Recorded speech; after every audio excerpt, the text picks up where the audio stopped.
আলাইকুম প্রিয় দর্শক, অন্য মঞ্চের আলাপচারিতায় আপনাদের সকলকে আমন্ত্রণ জানাই। গোপালগঞ্জে সরকারি বাহিনীর মানবাধিকার লঙ্ঘন নিয়ে কয়েকদিন আগে একটা ভিডিও করেছিলাম। আমাদের সামনে আইন ও সালিশ কেন্দ্রের একটা রিপোর্ট এসছে, যেখানে এই মানবাধিকার লঙ্ঘনের প্যাটার্ন কেমন হয়েছে, কি ধরনের মানবাধিকার লঙ্ঘন হয়েছে, কতটুকু হয়েছে, কত জনের উপরে হয়েছে, মোটামুটি একটা ধারণা আমরা পাচ্ছি। এবং আমি মনে করি এই ব্যাপারে আমাদের নাগরিকদের যথেষ্ট শোরগোল করা দরকার।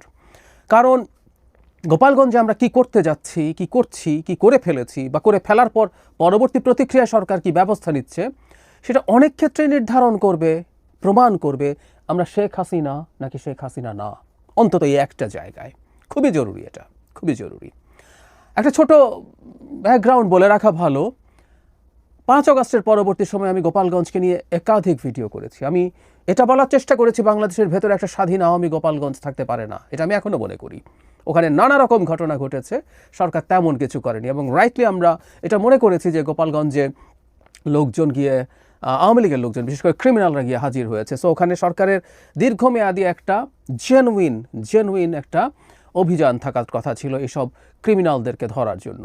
1 বছর ধরে এটা চললে ধীরে সুস্থে সুন্দরভাবে ক্রিমিনালদেরকে ধরে ফেলা যেত, কোনো রকম কোনো সমস্যা হতো না। কিন্তু সেটা করা হয়নি।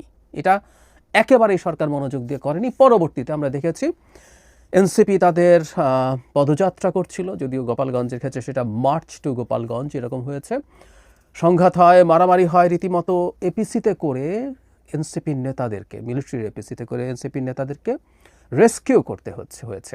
এরপর ইনফ্যাক্ট এই জেলার মানুষজনের ওপরে অভিযানের নামে এমন সব ঘটনা ঘটেছে যেটা অন্যায়, অনেক ক্ষেত্রে এটা ভয়ঙ্কর মানবাধিকার লঙ্ঘন করা হয়েছে, এতে কোনো রকম কোনো সন্দেহ নেই। আমি আবারও বলছি, আমরা শেখ হাসিনা নই, এটা শেখ হাসিনার বাংলাদেশ না, এই প্রমাণই সরকারকে দিতে হবে। আইন সালিশ কেন্দ্র যেগুলো বলছে, তারা সেখানে 4 সদস্যের একটা দল 21 থেকে 22 জুলাই গোপালগঞ্জ সফর করেছেন। তারা সেখানে বিভিন্ন আইনশৃঙ্খলা রক্ষাকারী বাহিনী, আত্মীয় স্বজন যারা আটক হয়েছেন, গ্রেফতার হয়েছেন, তাদের সাথে কারাগার, হাসপাতাল কর্তৃপক্ষ সবার সাথে কথাবার্তা বলেছে। এবং আইন ও সালিশ কেন্দ্র মনে করে গোপালগঞ্জে সংঘটিত ঘটনায় গুরুতর মানবাধিকার লঙ্ঘন হয়েছে। ওনারা অবশ্য 16 তারিখ রাজনৈতিক সমাবেশে হামলার যে ঘটনা, সেটাতে নাগরিকের সভা সমাবেশের অধিকার ক্ষুণ্ণ হয়েছে বলেও তারা মনে করেন, উইচ ইজ রাইট। এখানে তাদের ভাষ্য মতে যেটা হচ্ছে, ওখানে এনসিপির কিছু সমর্থক নিয়ে ওখানে বক্তব্য দেয় এবং তখন শেখ মুজিবুর রহমান আওয়ামী লীগকে লক্ষ্য করে কিছু আক্রমণাত্মক মন্তব্য করা হয়। এরপর নাকি পরিস্থিতি উত্তপ্ত হয়ে যায়, এরপর সংঘর্ষ ভয়াবহ আকার ধারণ করে। এখানে একটা কথা একটু বলে রাখা জরুরি, এটাও আসলে আওয়ামী লীগের এক ধরনের হ্যাডাম দেখানো।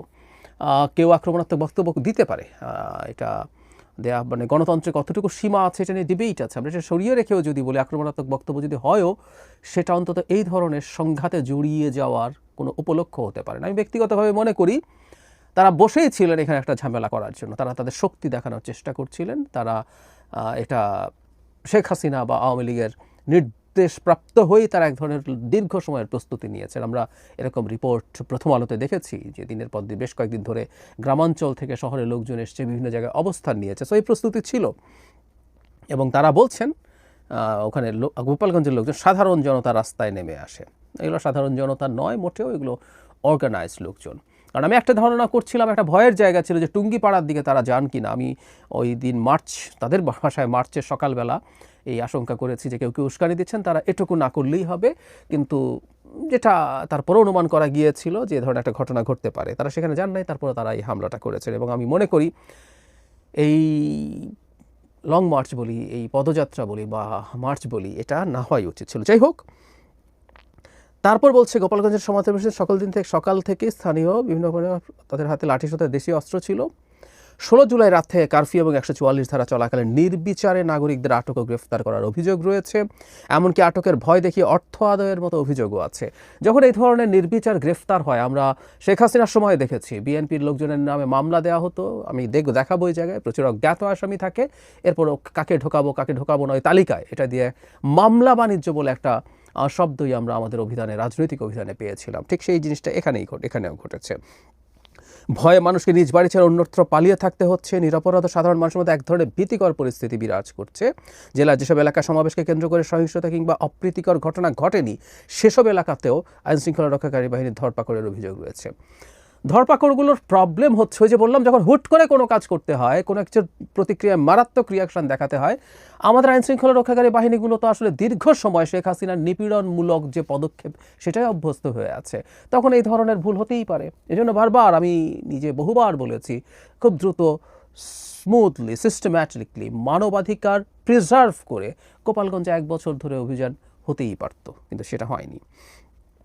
ময়নাতদন্ত নিয়ে হয়রানির কথা আছে, একজনের মাত্র ময়নাতদন্ত হয়েছে, বাকিদের হয় নাই। এবং এখানে আইন সালিশ কেন্দ্রকে প্রতিনিধিদেরকে নিহতের স্বজনরা বলেছেন ডেড বডি নিয়ে যাওয়ার জন্য চাপ ছিল, কেউ কেউ ময়নাতদন্ত করতে চেয়েছেন কিন্তু সেটা করতে দেওয়া হয়নি, লাশ নিয়ে এলাকায় চলে গেছেন, এরপর কবরস্থান থেকে তোলার, মানে এরকম ঘটনা ঘটলো। ময়নাতদন্ত না করে চলে যাওয়া হলো, পরে স্বরাষ্ট্রমন্ত্রী বললেন শোরগোলের পর, এবং শেষ পর্যন্ত ডেড বডি কবর থেকে তুলে ময়নাতদন্ত করা হয়েছে। এবার মামলা 8টা মামলা হয়েছে, তারা মামলার মধ্যে 6টা পেয়েছে। বিশ্লেষণ করে দেখা গেছে আসামির সংখ্যা 5400, তালিকায় নাম উল্লেখ করা হয়েছে 358 জনের। আমরা একটু জেনে নেব, এই 358 জনও যে একেবারে জেনুইনলি ইনভলভ ছিল তা না, অনেক ক্ষেত্রে এখানেও ভুল নাম ঢুকিয়ে দেওয়া হয়, কিন্তু 358 জন আসামির সংখ্যা 5400-এর মধ্যে সবই বিরাট, মানে প্রায় পুরোটাই হচ্ছে অজ্ঞাতনামা। এরপর এখানে আসলে লোকজনকে ঢোকাতে থাকে এবং এটা নিয়েই বাণিজ্য হয়। আচ্ছা, তারপর বলা হচ্ছে আসামির মধ্যে 3 জন নারী, 32 জন সংখ্যালঘু সম্প্রদায়ের। 6টি মামলা, 3টি সন্ত্রাস বিরোধী আইন, 2টি ফৌজদারি, 1টি মামলা হয়েছে বিশেষ ক্ষমতা আইনে। বিভিন্ন মামলায় 18 জন শিশুকে, খেয়াল করি আমরা, পুলিশ গ্রেফতার করেছে। আমাদের আইন অনুযায়ী 18 নিচে সবাই শিশু, সেটা ঠিক আছে, এবং এই বয়সের কেউ যে ঝামেলায় বা অপরাধে জড়াতে পারে না তা না, কিন্তু ওই যে আমাদের যাদেরকে কিশোর গ্যাং বলি, ধরলাম আমরা ঢাকার ক্ষেত্রে, তাদের অনেকেরই বয়স 18 নিচে, টেকনিক্যালি তারা শিশু, কিন্তু তারা ভয়ঙ্কর সব ক্রাইম করে, সো তারা করতেও পারে। কিন্তু এই জায়গাগুলোতে সেন্সিটিভ থাকা দরকার আছে, খুবই জরুরি দরকার আছে। আমি আশা, মানে এগুলো আদৌ সেইগুলো সব কিছু মেনে করা হচ্ছে কিনা সেগুলো দেখার ব্যাপার আছে। তারপরে এখানে মানে পুলিশ কোনো মারণাস্ত্র ব্যবহার করেনি, কোন ধৈর্যের পরিচয় দিয়েছে, তারা এই ধরনের মন্তব্য করতে চেয়েছে, মানে এগুলো যদি না হয়ে থাকে তাহলে কারা করেছে। যাই হোক, আমি আর বিস্তারিততে ঢুকলাম না, আমি আসলে মূল যে কথাটা বলতে চেয়েছি, গোপালগঞ্জকে ঘিরে আবার অনেকের উস্কানি আছে। গোপালগঞ্জকে ব্লক করে দিতে হবে সব সার্ভিস, সব ইউটিলিটি, সব সাপ্লাই, যদি তারা সোজা না হয়ে যায়। এবং শুধু সেটাই না, পরবর্তীতেও গোপালগঞ্জে প্রতি ঘরে ঘরে এটা করব, জুলাইয়ের চেতনা মানে প্রতিষ্ঠিত করব, পতাকা উড়াবো। আমি একটা কথা তখনও বলেছি, এখনও বলছি, গোপালগঞ্জ বাংলাদেশের একটা বা আরেকটা জেলা, এটা স্বাধীন আওয়ামী গোপালগঞ্জ না।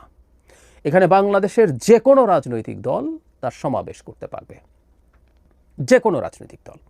আওয়ামী লীগ পারবে না, কারণ এখন আওয়ামী লীগের রাজনৈতিক কর্মকাণ্ড নিষিদ্ধ আছে। গোপালগঞ্জেই পারবে না, এটাও তারা যদি করতে যান সরকার সেখানে শক্তি প্রয়োগে সেটা থামাবেন। এখন পর্যন্ত অন্তত পরিস্থিতিটা তাই।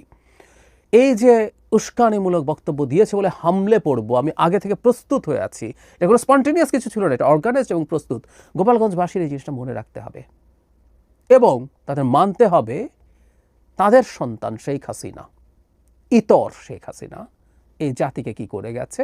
তারা সেই ইতরকে ভালোবাসতেও পারেন, কিন্তু তার পক্ষ নিয়ে জনগণের উপরে এভাবে হামলে পড়বেন, তারা এটা হতে পারে না। তাদেরকে খুব দ্রুত আই রিপিট, বাংলাদেশের মূল ধারায়, মূল স্রোতে ফিরে আসতে হবে।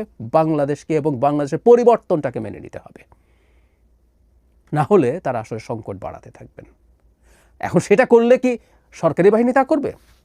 নো ওয়ে, কোনোভাবেই করা যাবে না। আমি বারবার বলছি, আমরা শেখ হাসিনাকে বহুবার, মানে আমাদের মূল আলোচনা এটা ছিল যে শেখ হাসিনাকে আমরা যে কারণে সরিয়েছি, আমরা সেই কাজগুলো যেন না করি। অনেক ক্ষেত্রে আমি দেখি এই সরকারের বিভিন্ন লোকজন একই রকম আচরণ করার চেষ্টা করছেন যেগুলো শেখ হাসিনা করতেন। অন্যায় কোনো একটা জায়গায় যদি হয়ে থাকে, সেই অন্যায়ের প্রতিক্রিয়া, ওখানে সেদিন শুধুমাত্র স্টুডেন্টরা অ্যাট্যাক্ট হয়েছেন বা এনসিপির লোকজন অ্যাট্যাক্ট হয়েছেন তা না, এখানে পুলিশের গাড়ি অ্যাট্যাক্ট হয়েছে, ইউএনওর গাড়ির ভাঙচুর হয়েছে, কারাগারে হামলা হয়েছে, কারাগার লুট হয়েছে, ভয়ঙ্কর সব ফৌজদারি অপরাধ হয়েছে। তারা মনে করছেন তারা যে কোনো কিছু করতে পারেন। এর আগে 5 আগস্টের পর সেনাবাহিনীর গাড়ি আক্রান্ত হয়েছে, পুলিশের গাড়ি আক্রান্ত হয়েছে। সো এটার সাথে জড়িতদের অবশ্যই বিচারের আওতায় আনতেই হবে। কিন্তু সেটার নাম করে যা হচ্ছে এবং এক ধরনের বিদ্বেষ তৈরি করা হচ্ছে গোপালগঞ্জবাসীদের প্রতি। মানে গোপালগঞ্জ কারো বাড়ি, মানে শেখ হাসিনার সময় যেমন গোপালগঞ্জ হলেই তার জন্য সব কিছু অবারিত ছিল, কেউ বাড়ি গোপালগঞ্জ বললেই তার জাস্ট বাড়ি গোপালগঞ্জ, সরকারি কোথাও অফিসে এখানে সেখানে, সেটাই তার কাছে অনেক কিছু বেনিফিট নিয়ে আসতে দেয় সেই সময়। আবার ঠিক এখন যদি উল্টো ঘটনা ঘটে, সেটাও আসলে বিভৎস। গোপালগঞ্জ ট্যাগ শেখ হাসিনার সময় অনেক কিছু দিয়েছে, আর গোপালগঞ্জ ট্যাগ এখন তার অনেক অধিকার হরণ করার বাহানা হয়ে যাবে।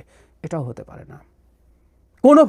কোনোভাবেই গোপালগঞ্জ অ্যাজ আ ডিস্ট্রিক্ট, গোপালগঞ্জকে স্টিগমাটাইজ করা যাবে না, এবং তাদের বিরুদ্ধে যদি অন্যায় হয় সেই অন্যায়কে ছাড় দেওয়া যাবে না। আমরা কোনোভাবেই শেখ হাসিনার বাংলাদেশ দেখতে চাই না, মানে পুরোপুরি না হোক, কোনো একটা জায়গাতেও যেন শেখ হাসিনাকে দেখতে না পারি। আমি চাই বললে আসলে ঠিক হবে না, সরকার হলে তো সরকার এতদিনে নিজেই করতো। আমরা জনগণ অন্তত যতটা পারি, আমার যার জায়গা থেকে যারা আমরা বলতে পারি, লিখতে পারি, আমাদের এখন প্রত্যেকের হাতে সোশ্যাল মিডিয়া আছে, অ্যাটলিস্ট আমরা এটা বলি, এটা একটা টেস্ট কেস। গোপালগঞ্জের মানুষের প্রতি যদি আমরা ইনসাফ করতে পারি, তাহলেই আসলে আমরা জিতব। প্রতিহিংসা, প্রতিশোধ, এগুলো কোনো রকমভাবেই আসলে বিজয়ীর কাজ না। এগুলো বিজয়ীকে সবসময় ন্যায় বিচার বা ইনসাফ নিশ্চিত করতে হয়। শেখ হাসিনার বিরুদ্ধে আমাদের সবচেয়ে বড় অভিযোগ ছিল এটা, এই যে উনি চোখ বন্ধ করে গোপালগঞ্জের মানুষকে প্রিভিলেজ দিতেন, এটা ইনসাফ নষ্ট করা হতো। ঠিক একইভাবে আমরা চোখ বন্ধ করে গোপালগঞ্জের মানুষের প্রতি ঘৃণা ছড়িয়ে যদি দেই, এর চেয়ে বিভৎস কিছু আসলে আর হতে পারে না। খুব দ্রুত সরকারের উচিত এই